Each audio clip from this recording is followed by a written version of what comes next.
नमस्ते दोस्तों, आज हम देखने वाले करंट अफेयर 7 मई 2020।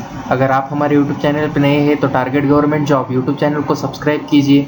बाजू में दिए हुए बेल आइकन को क्लिक करना मत भूलें। अंतर्राष्ट्रीय अग्निशामक दिवस निम्न में से किस दिन मनाया जाता है? इसका सही उत्तर है 4 मई को।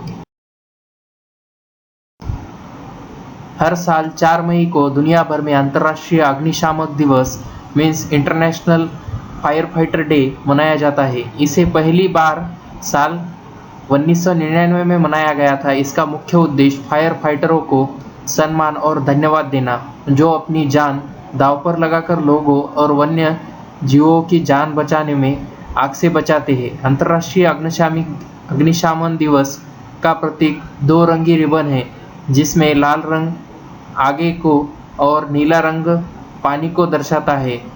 इस दिन यूरोप में दोपहर के समय 30 सेकंड तक फायर ब्रिगेड का सायरन बजाए जाते हैं। इसके बाद 1 मिनट के लिए मौन रखा जाता है।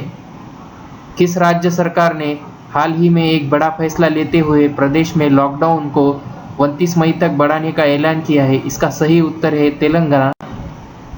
तेलंगाना के मुख्यमंत्री के चंद्रशेखर राव ने हाल ही में राज्य में लॉकडाउन की अवधि को 29 मई तक बढ़ाने का आदेश जारी कर दिया है। देश भर में लगे फिलहाल 17 मई तक लॉकडाउन का उद्देश्य दिया गया था। तेलंगाना ऐसा पहला राज्य है जिसने अपने प्रदेश में लॉकडाउन का अवधि बढ़ाने में उन्होंने कही कि रेड जोन में किसी दुकान को खोलने की अनुमति नहीं है। ग्रीन और ऑरेंज जोन के लिए 15 मई के बाद हालत की समीक्षा होगी। शाम 7 बजे से सुबह 7 बजे तक कर्फ्यू जारी होगा। रशिया ने सोवियत सैनिकों के स्मारक को और कब्रों समेत कई यादों को संरक्षित रखने हेतु किस देश के शीर्ष नेता को द्वितीय विश्व युद्ध के स्मारक पदक से सम्मानित किया गया है? इसका सही उत्तर है उत्तर कोरिया। रशिया ने उत्तर कोरिया के तानाशाह किम जोंग उन को द्वितीय विश्व युद्ध स्मारक पदक से सम्मानित किया है। यह सम्मान उन्हें उत्तर कोरिया में मारे गए सोवियत सैनिकों की स्मृति के संरक्षित रखने के लिए दिया गया है। किम जोंग की तरफ से विदेश मंत्री री सोंग ग्वेन ने रूसी राजदूत से 1941 से 1945 की जंग के 75 साल पूरे होने के मौके पर यह पदक स्वीकार किया है। Centre for monitoring Indian economy means CMIEE का रिपोर्ट मुताबिक भारत में कोविड लॉकडाउन 19 के दौरान अप्रैल मई में कितने लोग बेरोजगार हो गए हैं? इसका सही उत्तर है 12.2 करोड़ लोग।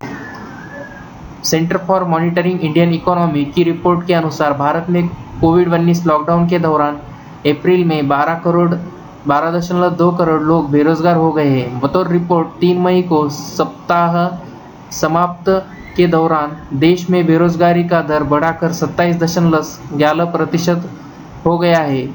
CMI की रिपोर्ट के अनुसार इस दौरान शहरी क्षेत्रों में बेरोजगारी का दर 29.22%, जबकि ग्रामीण इलाकों में यह 26.61% रही है। इसके मुताबिक लॉकडाउन से दिहाड़ी मजदूरों और छोटे व्यापारियों से जुड़े लोगों को भारी झटका लगा है। इनमें फेरी वाले, सड़क के किनारे दुकान लगाने वाले, विक्रेता, निर्माता, उद्योग के काम करने वाले श्रमिक और रिक्शा चालक, पेट भरने वाले लोग शामिल हैं। हाल ही में विज्ञान और इंजीनियरिंग अनुसंधान बोर्ड ने कोविड-19 महामारी को नियंत्रित करने हेतु इसमें गणितीय मॉडल और अभिकलनात्मक पहलुओं के अध्ययन के लिए किस योजना के तहत 11 परियोजनाओं को मंजूरी दी है? इसका सही उत्तर है मैट्रिक्स योजना। विज्ञान और इंजीनियरिंग अनुसंधान बोर्ड द्वारा इस योजना के तहत मंजूर किए गए अधिकांश अध्ययनों का उद्देश्य कोविड-19 से जुड़े विभिन्न पहलुओं के संदर्भ में गणितीय मॉडल तैयार करना है। इसमें जनसंख्या की विविधता, गैर लक्षणों वाली संक्रमित आबादी की भूमिका, प्रवास और क्वारंटाइन, सोशल डिस्टेंसिंग और लॉकडाउन का प्रभाव, सामाजिक आर्थिक कारक आदि शामिल है। इस अध्ययन के तहत एक प्रचलित अनुमान प्रक्रिया के माध्यम से कोविड-19 के प्रसार और उनकी रोकथाम हेतु अपनाए गए प्रयासों के प्रभाव की समीक्षा की जाएगी। किस राज्य सरकार ने 4 मई 2020 को ग्रामीण क्षेत्रों में श्रमिकों के लिए रोजगार उत्पन्न करने का उद्देश्य से 3 श्रम ग्रहण कार्यक्रमों की शुरुआत की है। इसका सही उत्तर है झारखंड।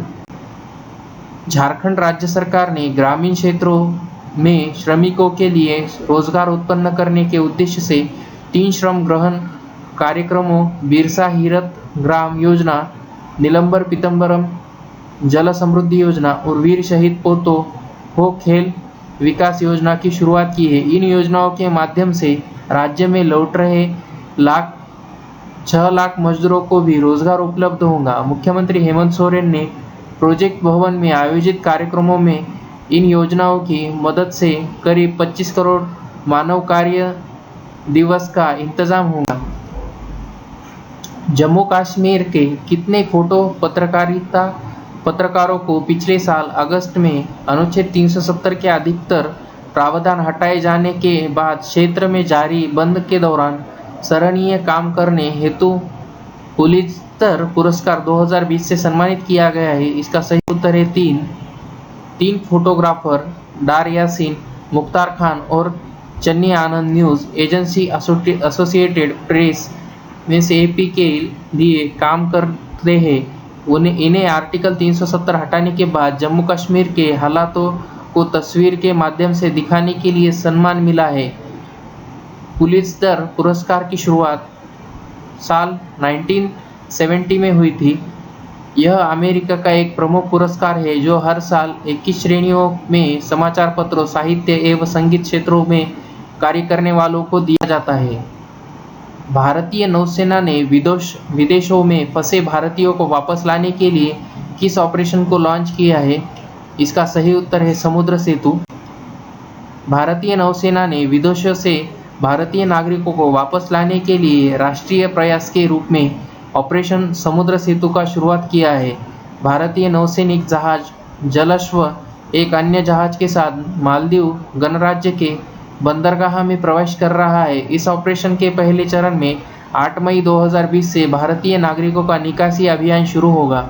विदेशों में रह रहे भारतीय नागरिकों पर कोविड-19 महामारी के प्रभाव के संबंध में भारत सरकार बारीकी से निगरानी कर रही है। भारतीय नौसेना को निर्देश दिया गया है कि विदेश में फंसे नागरिकों की समुद्र के रास्ते से निकासी के लिए उपयुक्त तैयारी की जाए। पहले ट्रिप में 1000 लोगों को वहां से वापस लाने की योजना है। सभी की पहले मेडिकल स्क्रीनिंग होगी। विश्व अस्थमा दिवस निम्न में से किस दिन मनाया जाता है? इसका सही उत्तर है मई महीने के पहले मंगलवार को। विश्व अस्थमा दिवस प्रत्येक वर्ष में मई महीने के पहले मंगलवार को पूरे विश्व में मनाया जाता है। विश्व अस्थमा दिवस मनाने का मुख्य उद्देश्य विश्व भर में लोगों को अस्थमा बीमारी के बारे में जागरूकता करना है। इसे सबसे पहले 1998 में मनाया गया था, जिसका आयोजन ग्लोबल इनिशिएटिव फॉर अस्थमा ने किया था। अस्थमा के मरीज को सांस लेने में परेशानी होती है, बहुत ही जल्द सांस फूल जाती है, खांसी आती है। वैसे यह बीमारी किसी भी उम्र में हो सकती है, लेकिन हाल ही में वर्ष की बात की जाए तो यह बच्चे में यह बीमारी लगातार बढ़ती जा रही है। किस IIT के प्रोफेसर सौरभ लोढ़ा को विज्ञान और प्रौद्योगिकी विभाग द्वारा स्थापित नैनो विज्ञान और प्रौद्योगिकी 2020 में युवा करियर पुरस्कार मिला है? इसका सही उत्तर है IIT बॉम्बे। IIT बॉम्बे के प्रोफेसर सौरभ लोढ़ा को विज्ञान और प्रौद्योगिकी विभाग द्वारा स्थापित नैनो विज्ञान और प्रौद्योगिकी 2020 में युवा करियर पुरस्कार प्रदान किया गया है। Young career award in nano science and technology पुरस्कार सरकार के विज्ञान और प्रौद्योगिकी विभाग DST द्वारा प्रस्तावित किया गया है। उन्हें इस पुरस्कार से आयामी वन डेर वाल्स सामग्री के आधार पर सिलिकॉन और नैनो इलेक्ट्रॉनिक उपकरणों से अतीत में तर्कसंगत ट्रांजिस्टर प्रौद्योगिकियों के विकास में उन्हें अहम योगदान के लिए सम्मानित किया गया है। ऐसे ही एजुकेशनल वीडियो देखने के लिए target government job YouTube channel को सब्सक्राइब कीजिए। बाजू में दिए हुए बेल आइकन को क्लिक करना मत भूलिए। वीडियो को लाइक, कमेंट, शेयर करें।